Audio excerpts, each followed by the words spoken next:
fuck it. So I shot a feature film for $0. Of course, $0 actually means between 1,000 and 1,500 Canadian, but in filmmaking and for a feature film, it's basically $0. That even included buying a tripod halfway through, that tripod, because oddly enough, the Walmart ones that I had before weren't good enough. So the film is called Triality. Those of you that know me probably know about it because I had to shut up about it for like a fucking year. It's about 67 minutes long.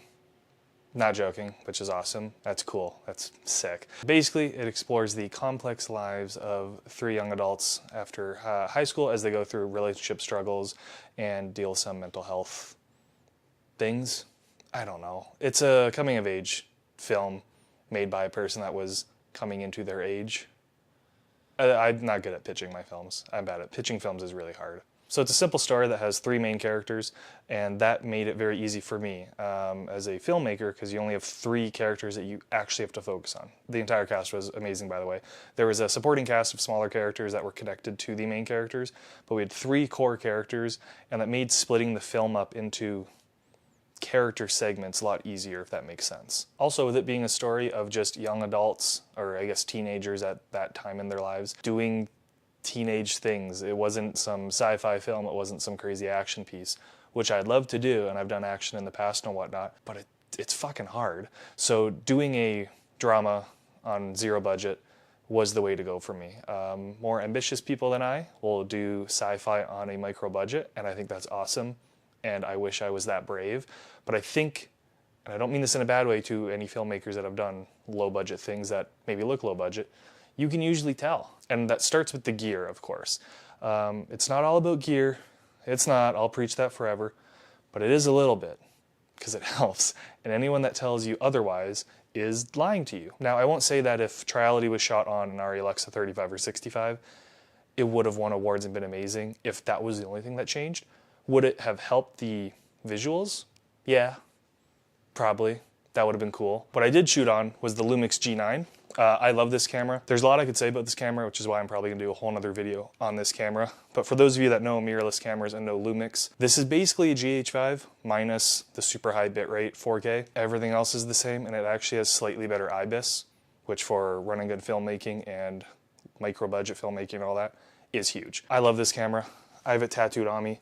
I think it's phenomenal. That being said, it's not perfect. It's a Micro Four Thirds camera from 2017. But for what I was doing, it was perfect. I got to run around like this with a small lens, that lens. I was putting it away. I realized it's not that lens, it was my other lens. We probably cut the most costs, and by cut costs, I don't actually mean cut costs, because cutting sounds like, okay, we have $1 million, let's see what we can do with 900,000. I had $0, so we used essentially $0. But that was the crew size. For most of the film, the crew was me, most of the time, but not all the time, my co-director, Sam Cordara, and like maybe one other person, which is crazy and stupid. That was so stupid. I love micro-budget filmmaking. I love having a small crew. It makes you very mobile and flexible and adaptable. But on day 1 of shooting, which had me waking up at 6 a.m. and going to bed at 4 a.m., the next 4 a.m., to be fair, we ended up with like 23 minutes of like finished edited film by the end of that day, so that's kind of badass, I'll be honest. Regardless, it was insane. Day 1, we had a big party scene with a whole bunch of extras. I realized, okay, I'm doing camera and lighting and audio. That's fine, I can manage that, because we're not doing a whole lot of lighting. Oh, now there's like, well, that's the battery on that. As I was saying, we had a whole bunch of extras, and I realized, oh, I have to wrangle them, which just took me a second to realize, oh shit, I'm the bottleneck. So maybe next time I'll have just one background wrangler and like maybe one lighting person. Of course I'll have more, but that was a learning moment for me was, oh shit, I understand now why the crews are so big and how they can get so big so quickly. And the final thing I'll say about the film, I know I kind of touched on it, but I have a list of phone notes that I'm reading off of, and I'm rambling, so I figured I'd get back to it just in case Ryan in editing later realizes, oh shit, you didn't talk about this, moron. It was a micro-budget film. You can tell. It looks like it was shot on a Lumix G9.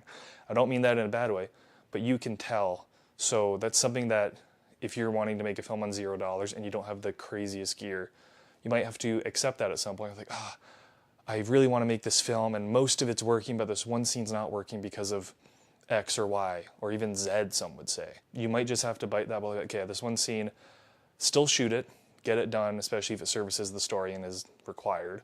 If not, consider cutting it and filling it in with something that you can nail to an extent that you're happy with. If not, shoot it and keep moving. I don't know what to tell you. Of course, it's easier said than done. A lot of artists are perfectionists, and I think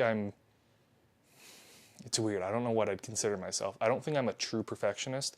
I'm a perfection to a point of it can actually be completed.